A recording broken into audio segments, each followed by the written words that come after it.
Povo de Deus, povo abençoado do Senhor, graça e paz, amados, bem-vindos ao nosso encontro semanal. O título da nossa lição de hoje é o fruto do Espírito, o eu crucificado. Nosso texto bíblico está em Gálatas, capítulo de número 5, do versículo 16 ao versículo de número 26, que diz assim: digo, porém, andai em espírito e não cumprireis a concupiscência da carne, porque a carne cobiça contra o espírito, e o espírito contra a carne, estes opõem-se um ao outro, para que não façais o que quereis. Mas, se sois guiado pelo Espírito, não estais debaixo da lei, porque as obras da carne são manifestas, as quais são prostituição, impureza, lascívia, idolatria, feitiçaria, inimizades, porfias, emulações,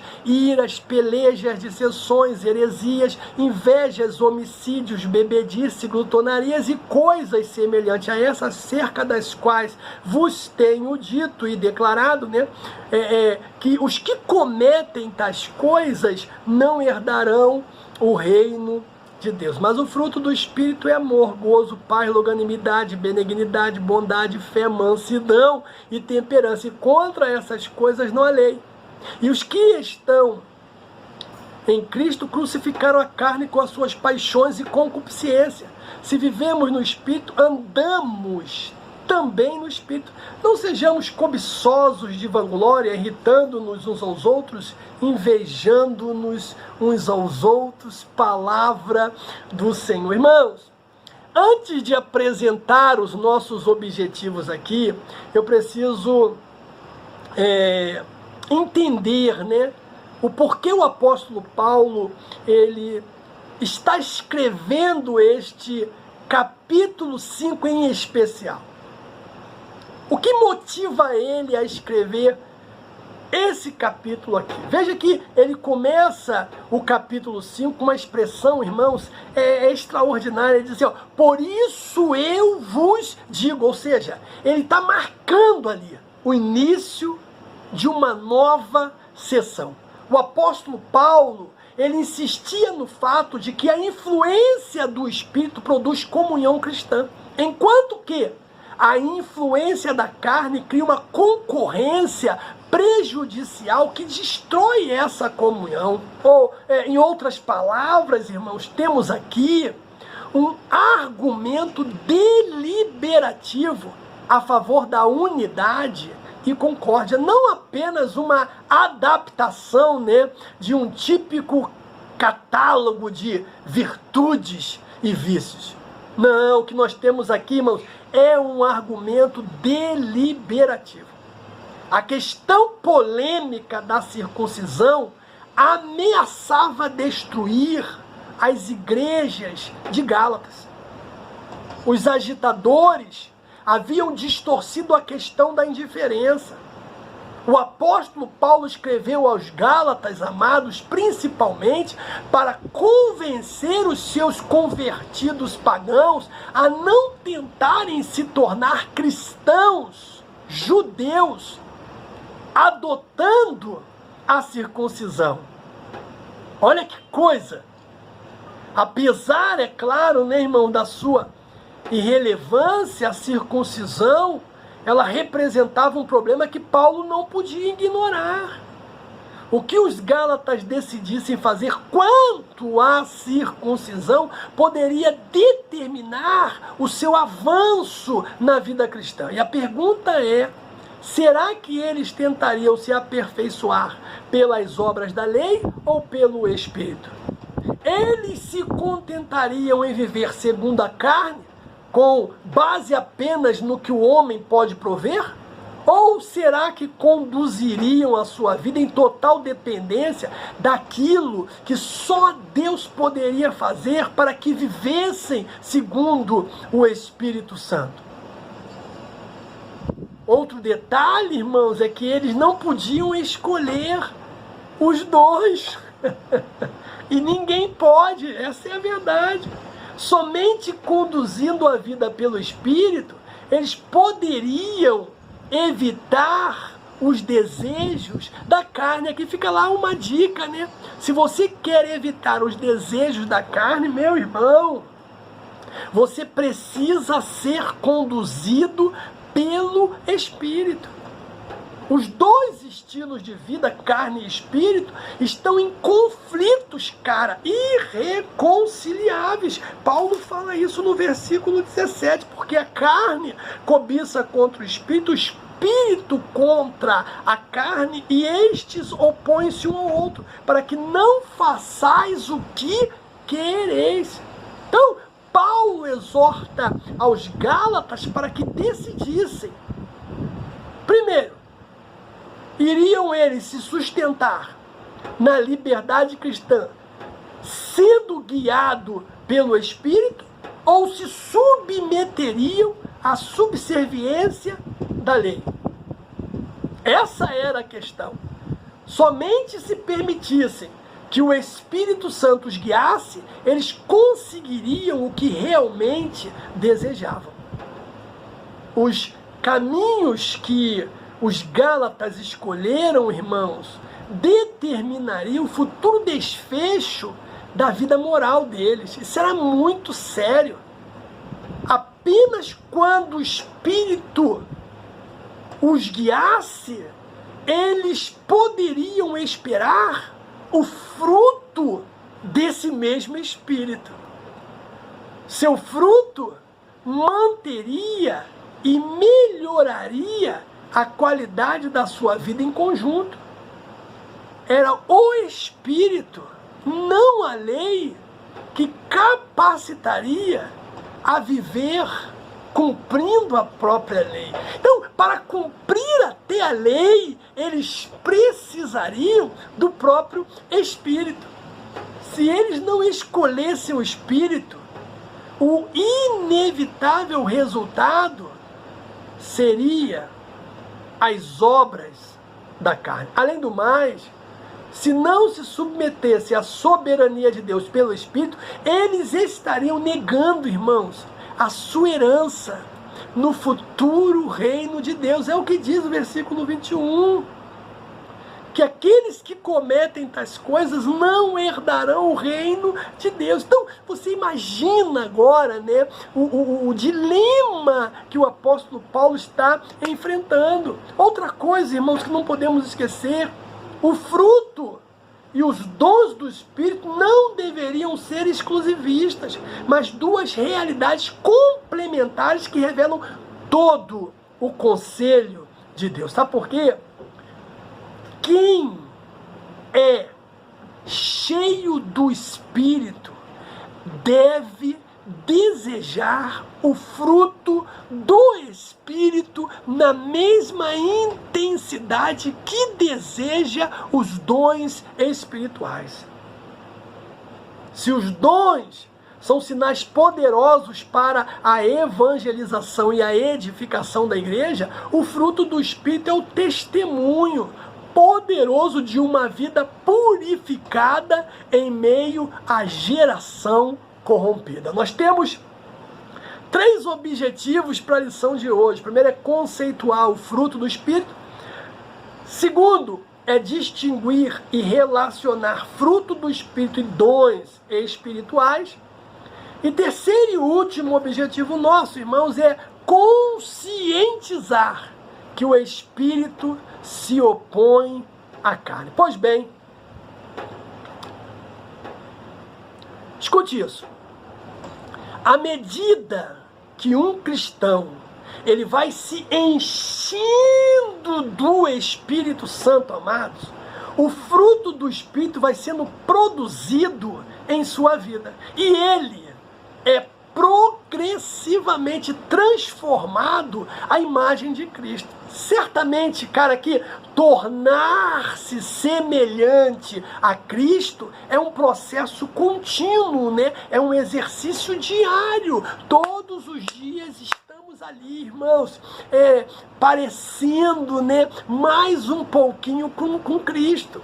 Todos os dias, né, somos mais parecidos com o nosso Senhor. Sabe por quê? Porque todos os dias somos chamados a nos despir dos velhos hábitos e assumir a condição de filho de Deus. É claro que não dá para fazer isso, irmãos, pelo nosso próprio poder, pela nossa própria força, pela nossa capacidade intelectual. Não tem como alcançar esse objetivo. Nós dependemos do Espírito Santo para alcançar este propósito. Aliás, essa é a obra dele em nós. Uma vez que estejamos cheios do Espírito, temos agregado à nossa pessoa características do Filho de Deus. Isso nos identificará como autênticos cristãos, convertidos ao Evangelho. E podemos, irmãos, ajudar outras pessoas a terem um encontro com Cristo. O fruto do Espírito é, na verdade, o resultado de uma vida cristã abundante e manifestada, primeiro, no relacionamento entre irmãos e irmãs na igreja. Mas não se resume apenas a esse espaço geográfico. Ela tem que ser manifestada também no nosso lar, irmãos. O fruto do Espírito precisa ser manifestado nos nossos lares. Sabe por que muitos divórcios? Sabe por que muitas brigas entre filhos e pais, pais e filhos, entre marido e mulher? Por causa da ausência, amados, do fruto do Espírito. Faltou o fruto do Espírito dentro de casa, meu amado. A tendência é briga, discussão, sabe, agressão, divórcio e por aí vai. Então, além de ser manifestada dentro da igreja, no nosso relacionamento entre irmãos, além de ser manifestada dentro do nosso lar, no nosso relacionamento conjugal, no nosso relacionamento de pais, né, de pais e filhos, também tem que ser manifestada na convivência com os não crentes, meu irmão, no trabalho, sabe? Na escola, na faculdade, na rua onde você mora. Por isso, devemos entender o conflito entre a carne e o espírito e a função do fruto do Espírito. O primeiro ponto da nossa lição, ele fala do fruto do Espírito na vida do crente. Nesse tópico nós veremos a definição, o fruto no singular, e vamos falar também sobre o andar no Espírito. Cara, o crente em Jesus, escute isso que eu vou dizer aqui. O crente em Jesus é alguém que vive sob os domínios do Espírito Santo. Ele é liberto da lei. Ele é liberto dos rudimentos do mundo. Isso não significa uma vida passiva, amém, queridos? O fruto do Espírito é a expressão do Espírito na vida do próprio cristão. Então, qual a definição? Bom, Jesus, ele nos salva, né? Isso é maravilhoso, isso é extraordinário. Jesus, ele nos dá o Espírito. Jesus, ele nos renova e ele coloca em nós o desejo de fazer o que é bom e agradável a Deus. O fruto do Espírito, amados, é o resultado natural de um processo de amadurecimento e a consequência de um processo natural de crescimento espiritual. Ele surge gradativamente dentro de nós como resultado da regeneração do Espírito Santo de forma instantânea e também gradativa por meio do crescimento na graça do nosso Senhor Jesus Cristo. Isso como acontece na santificação, amados. O apóstolo Paulo, ele apresenta 9 modalidades do fruto do Espírito: amor, gozo, paz, longanimidade, benignidade, bondade, fé, mansidão e temperança. Olha que coisa linda, irmãos. Esse é, na verdade, o padrão de beleza da igreja, de um cristão. Não é o que é imposto aí pela mídia, não. Se você quer saber qual o padrão de beleza, tá aqui, ó, Gálatas 5:22. Então, ele fala do fruto no singular. E aqui é bacana porque alguns expositores, né, estranham o fato do Paulo, né, ou do apóstolo Paulo, contrapor as obras da carne com o fruto do Espírito no singular, quando era de se esperar frutos. Aí tem um missionário, né, Eurico Bergaste, né, como diz o próprio comentarista da nossa lição, esse missionário, ele consegue explicar o fruto do Espírito, né, com uma laranja e os seus gomos. O fruto, né, é um só, e quando você parte, ali estão os seus gomos, que representam cada fruto desse aí. Mas é um fruto só. E você vê também que o fruto que aparece logo em seguida é o amor. Em algumas versões ele fala caridade. Por quê, irmãos?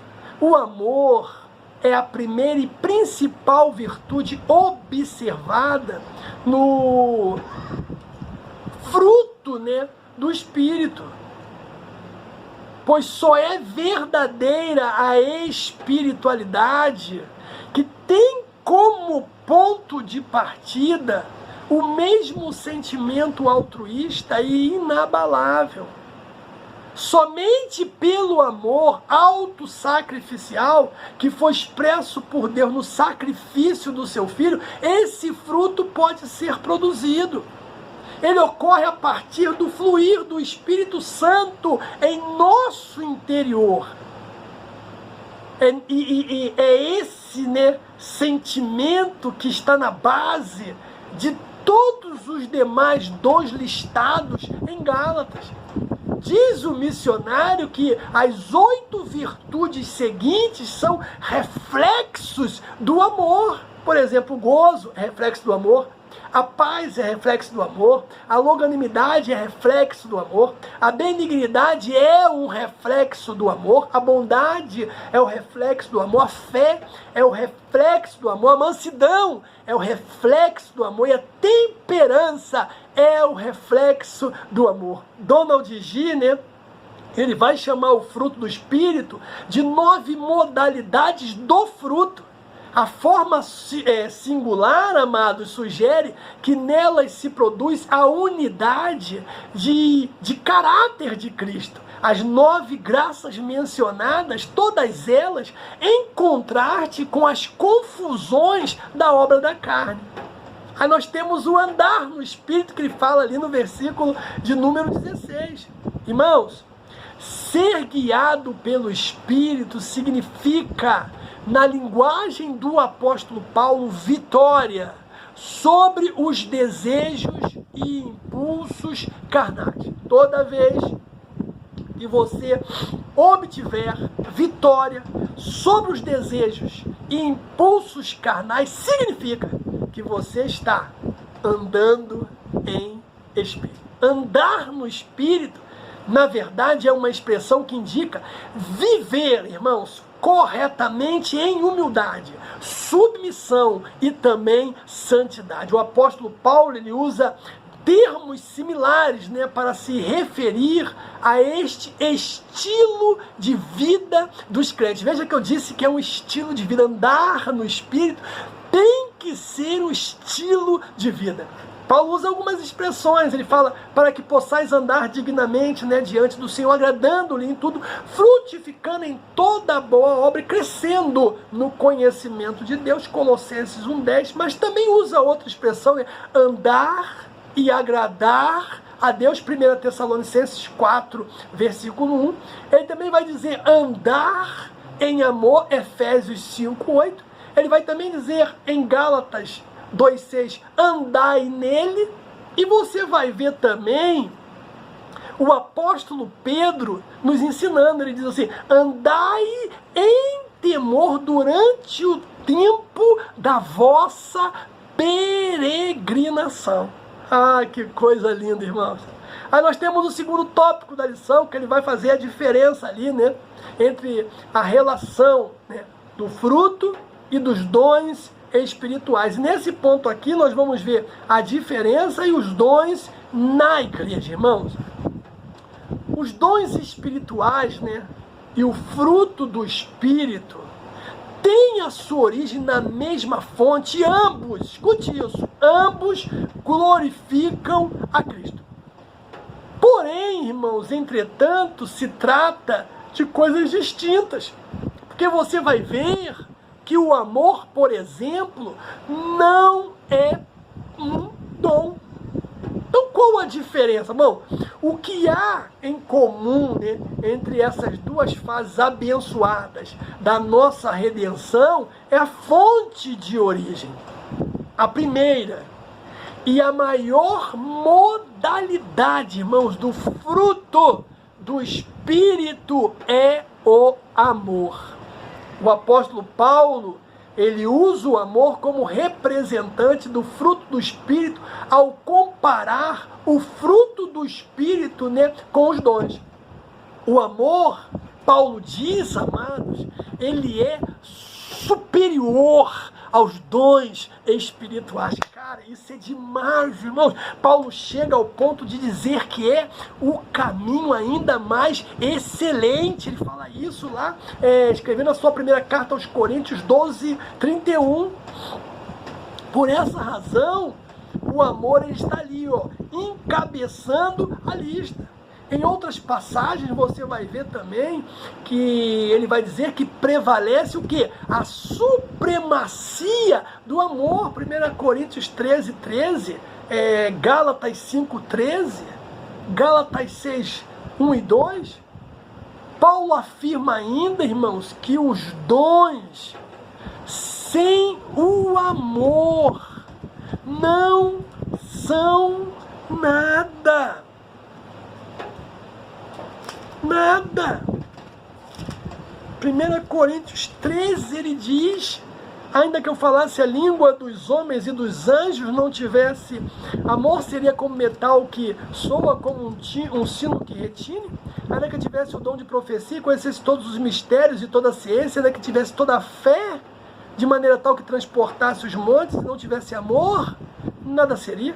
Ainda que eu distribuísse toda a minha fortuna para sustento dos pobres, ainda que entregasse o meu corpo para ser queimado e não tivesse amor, nada disso aproveitaria. Ou seja, irmãos, Paulo está dizendo que os dons sem o amor não são nada.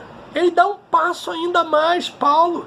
Ele diz que são passageiros aqui, ó, no 13, a partir do 8, o amor nunca falha, mas havendo profecia serão aniquiladas, havendo línguas cessarão, havendo ciência desaparecerá, porque em parte conhecemos e em parte profetizamos, mas quando vier o que é perfeito, então o que é em parte será aniquilado. Então os dons sem amor não são nada, eles são passageiros, porém Paulo vai deixar claro que o amor, ele é eterno. Paulo vai falar, tudo vai passar, meu irmão, tudo isso aí vai desaparecer, só fica o amor.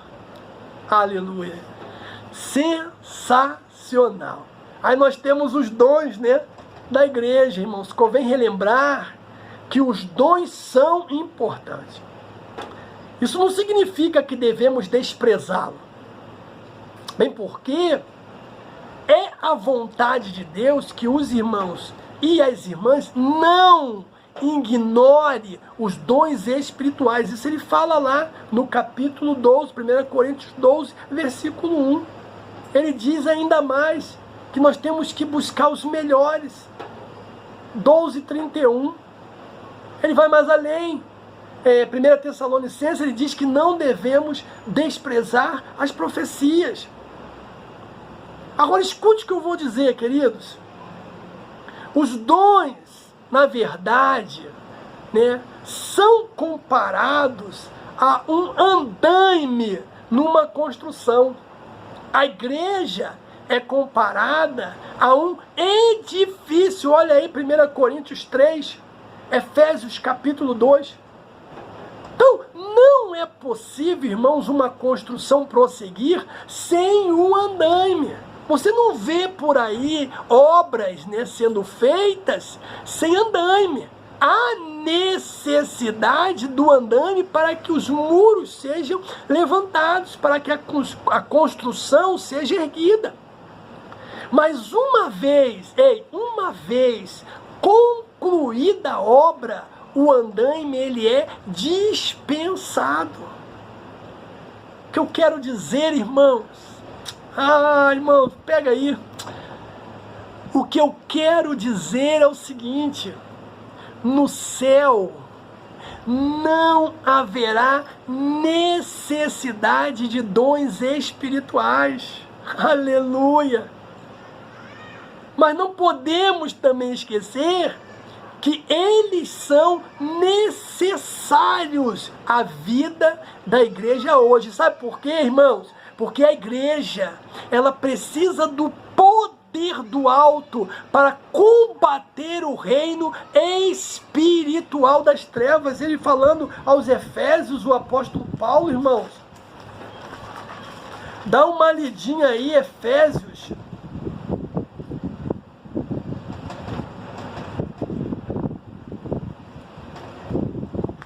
Efésios 6, a partir do versículo 10, ele diz: no demais, irmãos meus, sejam fortalecidos no Senhor e na força do seu poder, revestindo-vos de toda a armadura de Deus, para que possais estar firme contra as astutas ciladas do diabo, porque não temos que lutar contra carne e sangue, mas sim contra principados, contra potestade, contra príncipes deste século, contra as hostes espirituais da maldade nos lugares celestiais. Por isso nós precisamos, nesse tempo, meu irmão, dos dons espirituais. Se você for em Apocalipse, né, 21 e 22, você vai ver que no mundo vindouro não há necessidade desses recursos do Espírito. Precisamos dele enquanto estamos aqui. Porque depois que a igreja foi embora, irmãos, zero de língua, zero de profecia, zero de interpretação de línguas, zero de dom de curar, zero de tudo. Aleluia, estaremos com o Senhor. Não haverá necessidade dos dons espirituais quando estivermos com Ele. Graças a Deus por isso. E aí nós temos o terceiro ponto da nossa lição que fala: o Espírito se opõe à carne. E aqui nós vamos ver o legalismo, né? Vamos falar da carne e o Espírito, e vamos falar também dos vícios, né? A relação que Paulo apresenta ali das obras da carne. Irmãos, o que levou o apóstolo Paulo, né, ao assunto foi o contexto da igreja da Galácia. O abuso da liberdade cristã, a antinomia de um lado, o legalismo de outro, estavam dando ocasião à carne e levando à falta de amor que descambava, né, na desunião. Paulo fala isso escrevendo aos Gálatas, né, capítulo 5, 13. Ele diz, porque vós, irmãos, foste chamados à liberdade. Agora não use então da liberdade para dar ocasião à carne, mas servirmos uns aos outros pelo amor, porque toda lei se cumpre numa só palavra: nesta amarás o teu próximo como a ti mesmo. Se vós, porém, vos mordeis e devorais uns aos outros, vede, não vos consumais também uns aos outros. Olha aí, essa é a razão que fez com que Paulo ele pegasse a caneta e escrevesse, né, esse capítulo 5 maravilhoso. Aí nós temos o legalismo. Há acentuado, né, podemos dizer assim, contraste entre estar na carne e andar no Espírito. O apóstolo Paulo mostra que para ser legalista, né, viver de acordo com a lei depende da carne, mas viver no Espírito depende da graça de Deus, irmãos. O sistema legalista que os opositores de Paulo, né, os judaizantes, ensinavam nas igrejas da Galácia é egocêntrico, motivado pela carne. Gerava competição espiritual que, na verdade, resultava em muita desavença. Era o espírito e a carne.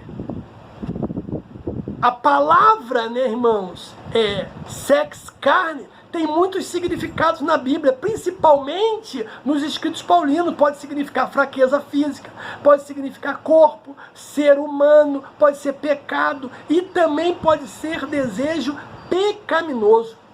O contexto determina o significado dela, irmãos. No contexto das obras da carne, significa conjunto, né, de impulsos pecaminosos que dominam o ser humano. Da mesma maneira, amados, a palavra grega pneuma, espírito, que se aplica ao Espírito Santo, ao espírito humano, aos anjos, né, aos espíritos imundos.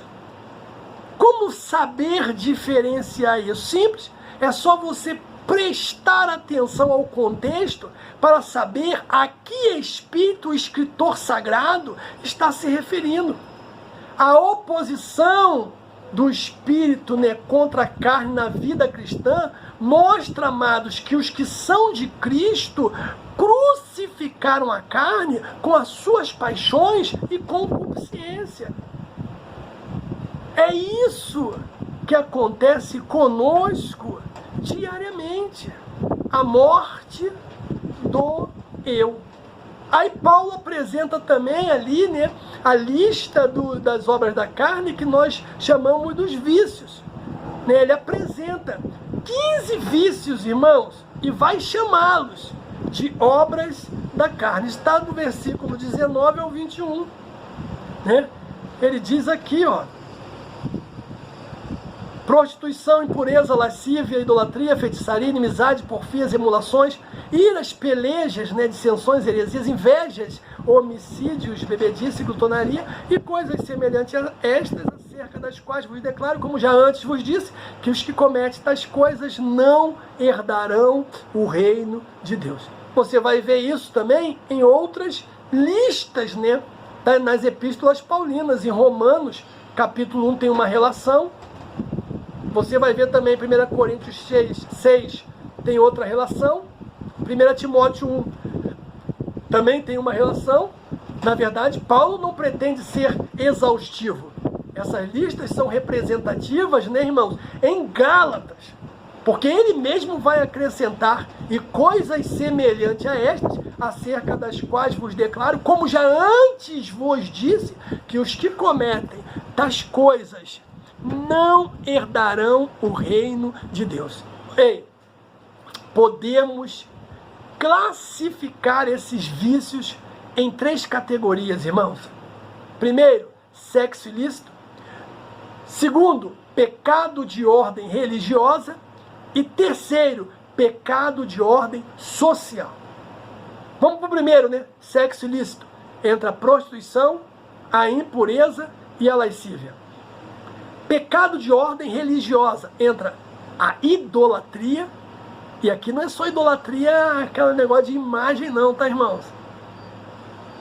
Tudo que você idolatrar, tudo que você colocar acima do seu Senhor, isso é pecado. E entra a feitiçaria.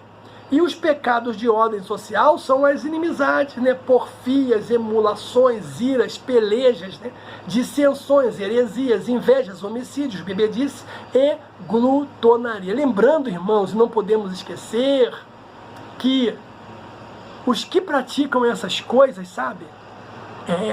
Prostituição, impureza, lascívia, idolatria, feitiçaria, inimizade, sabe, porfias, emulações, iras, pelejas, dissensões, heresias, invejas, homicídios, bebedice e glutonaria não herdarão o reino de Deus.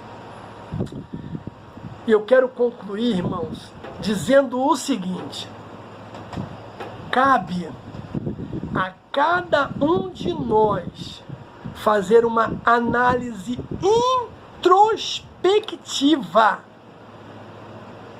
para verificar